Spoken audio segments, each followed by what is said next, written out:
Parliament సమావేశాల్లో BC reservation bill ప్రవేశపెట్టి చట్టసభలో బీసీలకు 50% రిజర్వేషన్లు కల్పించాలని బీసీ సంఘాల ఐక్య వేదిక జిల్లా అధ్యక్షుడు గుమ్మాల శ్రీనివాస్ డిమాండ్ చేశారు. మంచిర్యాల జిల్లా కేంద్రంలోని ఐబీ చౌరస్తా వద్ద గల అంబేద్కర్ విగ్రహం ముందు మోకాళ్ల మీద కూర్చొని నిరసన వ్యక్తం చేశారు. ఈ సందర్భంగా ఆయన మాట్లాడుతూ దేశానికి స్వతంత్రం వచ్చి 76 సంవత్సరాలు అవుతున్నా దేశ జనాభాలో 10% లేని అగ్రవర్ణాలు దేశాన్ని రాష్ట్రాన్ని పాలిస్తున్నాయన్నారు.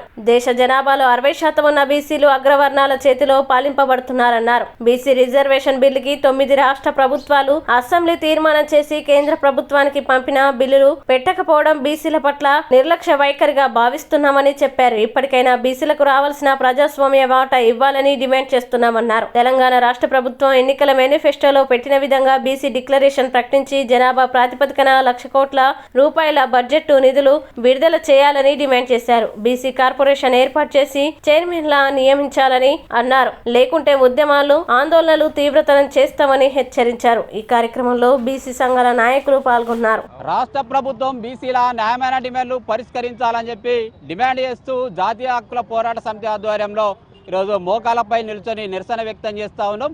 మరి అనేక సంవత్సరాలుగా ఈ దేశంలో రాష్ట్రంలో బీసీల న్యాయమైన డిమాండ్లు పరిష్కరించాలని చెప్పి ఉద్యమాలు చేస్తూ ఉంటే కాంగ్రెస్ కావచ్చు బీసీల న్యాయమైన డిమాండ్లు పరిష్కరించడంలో మరి రాష్ట్ర ప్రభుత్వాలు పూర్తిగా నిర్లక్ష్య వైఖరి మొండి వైఖరి అవలంబిస్తూ ఉన్నది. దీన్ని జాతీయ బీసీ హక్కుల పోరాట సమితిగా మరి వ్యతిరేకిస్తున్నాం, తీవ్రంగా ఖండిస్తూ ఉన్నాం.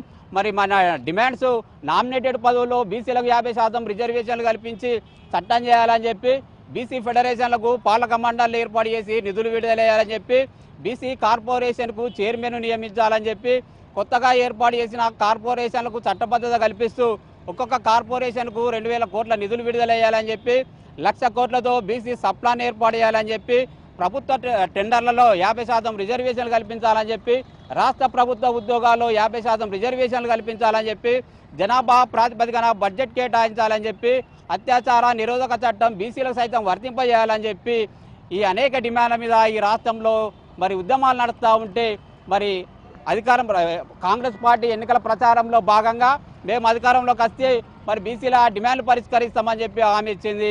అధికారం చేపట్టి సంవత్సర కాలం అవుతున్నా బీసీల ఏ ఒక్క డిమాండ్ కూడా పరిష్కరించినటువంటి పాపాన పోలేదంటే ఇది బీసీ సమాజాన్ని మభ్యపెట్టడమే అవుతుంది. ఇప్పటికైనా కాంగ్రెస్ ప్రభుత్వం ఏదైతే హామీ ఇచ్చిందో మరి ప్రజాపాలన అని చెప్పి గొప్పగా చెప్పుకుంటున్నటువంటి కాంగ్రెస్ ప్రభుత్వం మరి మా న్యాయమైన డిమాండ్లు పరిష్కరించాలని చెప్పి ఈ రాష్ట్ర ప్రభుత్వాన్ని విజ్ఞప్తి చేస్తూ ఉన్నాం, అలాగే డిమాండ్ చేస్తూ ఉన్నాం. డిమాండ్ పరిష్కారం కాకుంటే రాబోయే రోజుల్లో బీసీ సంఘాలుగా పెద్ద ఎత్తున ఆందోళన కార్యక్రమాలు చేయడానికి సిద్ధంగా ఉన్నామని చెప్పి హెచ్చరిస్తాం.